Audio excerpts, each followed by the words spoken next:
कल तुमने पेट्रोल भरवाया था। तुमने क्या सोचा पेट्रोल था, लेकिन जो पंप ने तुम्हारी गाड़ी में डाला वो आज रात से धीरे धीरे तुम्हारे इंजन के रबर पाइप्स को पिघलाना शुरू कर चुका है। और सबसे बुरी बात पता है क्या है? सरकार को ये सब पता है, लेकिन फिर भी उन्होंने पंप से नॉर्मल पेट्रोल हटा दिया और बिना तुम्हारी परमिशन के, बिना तुम्हें बताए ये डाल दिया।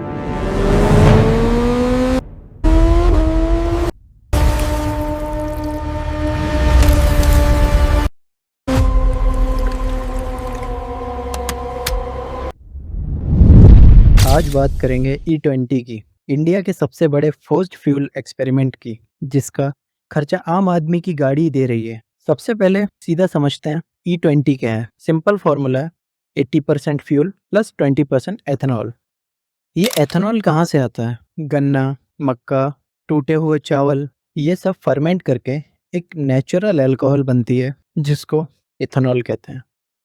अब आप इसमें गवर्नमेंट का लॉजिक समझो। इंडिया अपना 80% से ज़्यादा क्रूड ऑयल को इंपोर्ट करता है और इसमें इथेनॉल मिलाने से काफ़ी करोड़ों का फॉरेन एक्सचेंज में फ़ायदा हो सकता है। साथ ही साथ जो इंडिया के फार्मर्स हैं उनको अपनी क्रॉप बेचने के लिए गारंटेड मार्केट मिलेगा। मैं नहीं बोल रहा आइडिया ख़राब है, मगर आइडिया का इम्प्लीमेंटेशन काफ़ी ख़राब है। 2023 से पहले बनी 90% गाड़ियाँ E10 के हिसाब से डिज़ाइन की गई थी, लेकिन E20 उनके लिए एक स्लो पॉइजन की तरह काम करेगा। इसमें काफ़ी सारी प्रॉब्लम्स हैं, जैसे कि इसका हाइड्रोस्कोपिक नेचर। इथेनॉल हवा से पानी एब्जॉर्ब करता है, तो अगर आपकी गाड़ी 2 से 3 दिन भी खड़ी रही तो फ्यूल टैंक और इंजन पार्ट्स में, जो कि आयरन के बने होते हैं, उनमें रस्टिंग आ सकती है। फेस सेपरेशन, फ्यूल टैंक में अगर फ्यूल काफ़ी देर तक रहे तो इथेनॉल और पानी मिक्स होकर पेट्रोल से अलग हो जाते हैं, साथ ही साथ फ्यूल टैंक के बॉटम में सेटल हो जाते हैं। तो जब भी फ्यूल पंप इस मिक्सचर को इंजन में डालता है तो engine knocking, fuel pump failure जैसी कई समस्याएं आ सकती हैं। और ये प्रॉब्लम्स तुरंत नहीं दिखेंगी, अराउंड 6 महीने बाद सबको पता चलेगा। चलो अब माइलेज की बात भी कर ही लेते हैं। तो प्योर पेट्रोल के कंपैरिजन में इथेनॉल में अराउंड 30% एनर्जी कम होती है। तो जब आपकी गाड़ी E20 जलाती है तो सेम पावर के लिए ज़्यादा फ्यूल कंज्यूम होता है। ARAI, जो कि गवर्नमेंट की एक टेस्टिंग बॉडी है, वो कहती है कि माइलेज में 5 से 8% का ड्रॉप आएगा, मगर रियल वर्ल्ड केस सुनोगे 15 से 25% तक का ड्रॉप रिपोर्ट हो रहा है। इसका मतलब समझे, अगर आपने 100 रुपये का पेट्रोल गाड़ी में डलवाया तो आपकी गाड़ी 75 से 80 रुपये तक का ही डिस्टेंस कवर करेगी। बचा हुआ 20-25 रुपये वो इथेनॉल की लो एनर्जी डेंसिटी में जल गया। ये एक हिडन टैक्स की तरह है। वैसे तो कोई ऑफिशियली प्राइस नहीं बढ़ी, लेकिन अनऑफिशियली आपकी माइलेज कम हो गई और रिजल्ट दोनों का सेम ही है। अब मैं आपको वो चीज़ बताता हूँ जिसके बारे में कोई बोल नहीं रहा।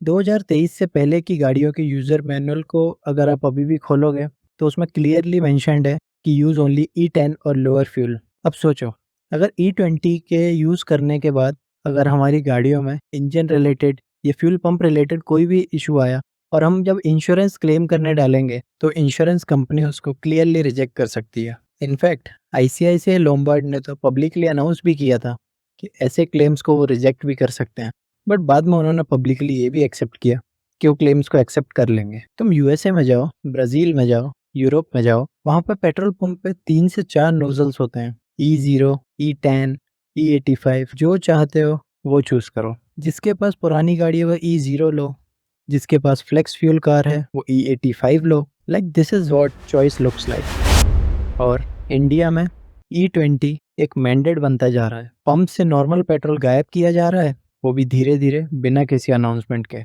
गडकरी जी इथेनॉल और फ्लेक्स फ्यूल को इतना ज़्यादा अग्रेसिवली पुश कर रहे हैं कि काफ़ी जगह E20 छोड़ो E85 तक मिल रहा है। और इथेनॉल प्रोडक्शन में पानी भी बहुत ज़्यादा यूज़ होता है। इसके बाद भी गडकरी जी फ्लेक्स फ्यूल को इतना ज़्यादा क्यों प्रमोट कर रहे हैं, या शायद रीज़न हम सबको पता है। तो इसके कुछ सॉल्यूशंस भी हैं, जैसे कि अपना टैंक फुल रखो।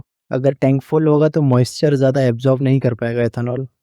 फ्यूल एडिटिव्स यूज़ करो। मार्केट में काफ़ी सारे anti corrosive fuel additives available हैं जो कि इथेनॉल के साइड इफ़ेक्ट्स को सिग्निफिकेंटली कम करते हैं। एक छोटा सा इन्वेस्टमेंट, लेकिन फ़र्क बड़ा मिलेगा।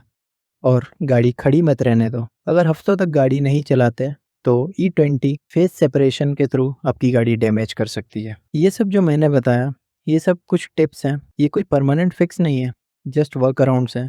परमानेंट फिक्स तो तब होगा जब पंप्स पे चॉइस वापस आएगी। E20 का आइडिया बुरा नहीं है, इनफैक्ट इंडिया की इंपोर्ट डिपेंडेंसी भी कम होगी, लेकिन जब चॉइस फोर्स्ड हो जाए तो प्रॉब्लम होती है। अब यार देखो, तुमने कोई गलती नहीं की, तुमने तो वही पेट्रोल भरवाया जो पंप पे अवेलेबल था, और तुम्हारी गाड़ी उससे धीरे धीरे डैमेज भी हो रही है, मे बी इंश्योरेंस भी कवर ना करे, तो जिम्मेदारी किसी को तो लेनी होगी ना। आफ्टर ऑल, क्योंकि ये सिर्फ तुम्हारी गाड़ी की प्रॉब्लम नहीं है, ये सबकी प्रॉब्लम है।